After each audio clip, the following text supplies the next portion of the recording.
રાજ્યના પોલીસ વડા વિકાસ સહાયે ખેડાના નડિયાદની મુલાકાત લીધી હતી, જે દરમિયાન તેઓએ જણાવ્યું હતું કે રાજ્યમાંથી અત્યાર સુધી કુલ 400થી વધુ બાંગ્લાદેશી મળી આવ્યા હતા। આ 400 પૈકી અમદાવાદમાં 150, સુરતમાં 100, સુરત ગ્રામ્યમાં 60 અને ભરૂચ જિલ્લામાં 32 લોકો મળી આવ્યા હતા। આ આંકડો હજી પણ વધી શકે છે। પોલીસે સમગ્ર રાજ્યમાંથી કુલ 6500થી વધુ શંકાસ્પદ લોકોને ડિટેન કરીને તપાસ હાથ ધરી છે। આ ઉપરાંત રાજ્યમાંથી કુલ 7 જેટલા પાકિસ્તાનીઓ ભારત આવ્યા હતા, જેમણે પાકિસ્તાન મોકલવામાં આવ્યા છે।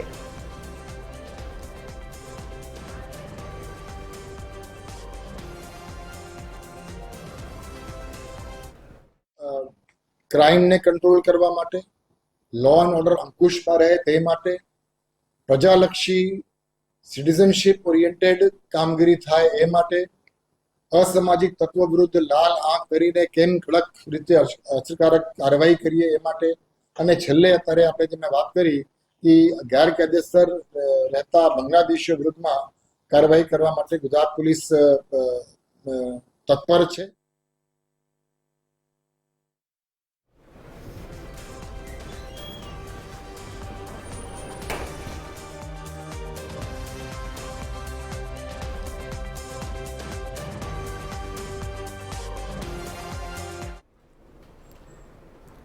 સુરતમાં ગેરકાયદેસર બાંગ્લાદેશીઓની તપાસ હાથ ધરવામાં આવી। સેન્ટ્રલ અને પશ્ચિમ બંગાળની આઈબીની ટીમ સુરત ખાતે પહોંચી છે। આઈબીની ટીમ દ્વારા શકમંદ બાંગ્લાદેશીઓની પૂછપરછ હાથ ધરવામાં આવી છે। 4 તબક્કામાં પૂછપરછ હાથ ધરવામાં આવી। પીએસઆઈ, પીઆઈ, એસીપી, ડીસીપી આમ અલગ અલગ અધિકારીઓ દ્વારા પૂછપરછ હાથ ધરાઈ।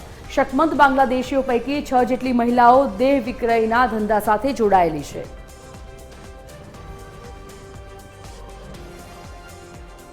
તો 4 તબક્કામાં પૂછપરછ હાથ ધરવામાં આવી છે। તો આપને જણાવી દઈએ કે પીએસઆઈ, પીઆઈ, એસીપી, ડીસીપી આમ અલગ અલગ અધિકારીઓ દ્વારા પૂછપરછ કરવામાં આવી રહી છે।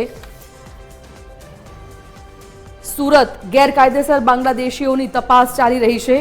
અલગ અલગ સ્થળો પર ગેરકાયદેસર રહેતા બાંગ્લાદેશીઓ પર હવે સુરત પોલીસ તપાસ કરી રહી છે। સેન્ટ્રલ અને પશ્ચિમ બંગાળની આઈબીની ટીમ પહોંચી છે સુરત ખાતે, જ્યાં તપાસ કરવામાં આવી રહી છે। તો આઈબીની ટીમ દ્વારા શકમંદ બાંગ્લાદેશીઓની પૂછપરછ હાથ ધરવામાં આવી। 4 તબક્કામાં પૂછપરછ હાથ ધરવામાં આવી છે।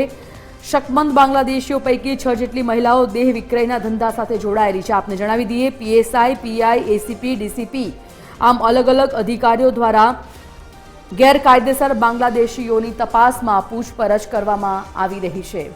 સુરતમાં ગેરકાયદેસર રહેતા બાંગ્લાદેશીઓ પર તવાઈ બોલાવવામાં આવી છે અને આઈબીની ટીમ દ્વારા તેમની પૂછપરછ કરવામાં આવી છે।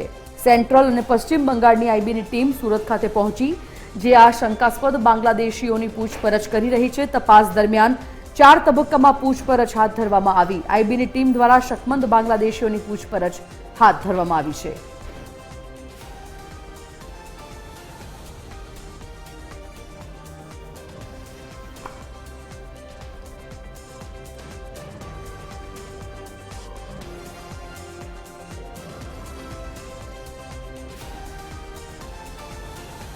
તો હવે ઘૂસણખોરો સામે કડક કાર્યવાહી હાથ ધરવામાં આવી રહી છે। એવામાં સુરતમાં જે ગેરકાયદેસર બાંગ્લાદેશીઓ રહે છે તેમની સામે હવે તપાસનો ધમધમાટ શરૂ થઈ ગયો છે।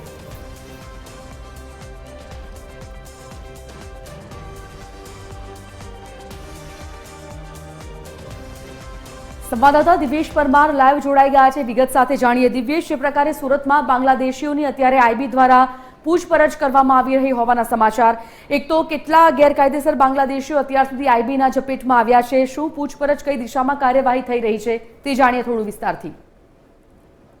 બિલકુલ, જે પ્રકારે આ સમગ્ર ઘટના સામે આવી હતી ને ક્યાંય ને ક્યાંય પોલીસ દ્વારા જે પ્રકારે રાત્રિ દરમિયાન કોમ્બિંગ કરીને અલગ અલગ વિસ્તારોમાંથી જે બાંગ્લાદેશી શંકાસ્પદ છે તે લોકોને અટકાયત કરવામાં આવી હતી અને અટકાયતમાં 379 જેટલા જે લોકો છે તે સામે આવ્યા હતા અને તેમાંથી જે પ્રકારે અલગ અલગ તમામ જે શંકાસ્પદ લોકો હતા તેમને એકઠા કરવામાં આવ્યા હતા અને તમામની પૂછપરછ છે તે હાથ ધરવામાં આવી હતી। તમામના જે ડોક્યુમેન્ટો છે તે પણ મંગાવવામાં આવ્યા હતા અને જે અલગ અલગ ડોક્યુમેન્ટોના આધારે તમામની અલગ અલગ જે ખરાઈ છે તે કરવામાં આવી હતી। તેમાંથી 127 જેટલા જે બાંગ્લાદેશીઓ છે તેને ડિપાર્ટ પૂછપાછ કરવામાં આવશે તે પ્રકારની માહિતી જે છે તે હાલ સામે આવી છે. કારણ કે આ સમગ્ર ઘટના બની છે તેને લઈને બાંગ્લાદેશથી આઈબીની ટીમ જે છે તે સુરતમાં ધામા નાખ્યા હતા અને સુરતમાં આ જે પ્રકારે તમામને રાખ્યા હતા તે તમામ લોકોને સાથે પૂછપરછ કરવામાં આવી હતી. એકંદરે 4 જેટલી લેયરોમાં પૂછપરછ કરવામાં આવી હતી. એક પીએસઆઈ, પીઆઈ, એસીપી અને ડીસીપી આમ ચારેય અલગ અલગ પૂછપરછ છે ત્યાં તમામ લોકોની કરી હતી. કારણ કે જો આ લોકો છે તે બોગસ દસ્તાવેજો સાથે સાથે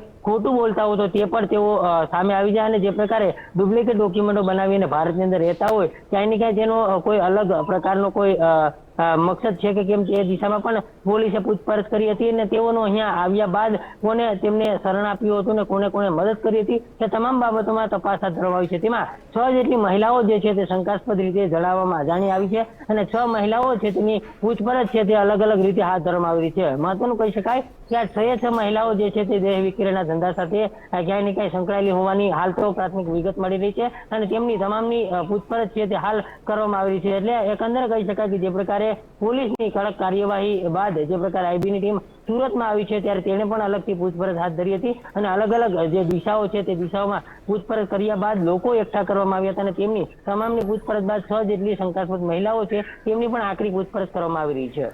ધન્યવાદ દિવ્યેશ જાણકારી બદલ.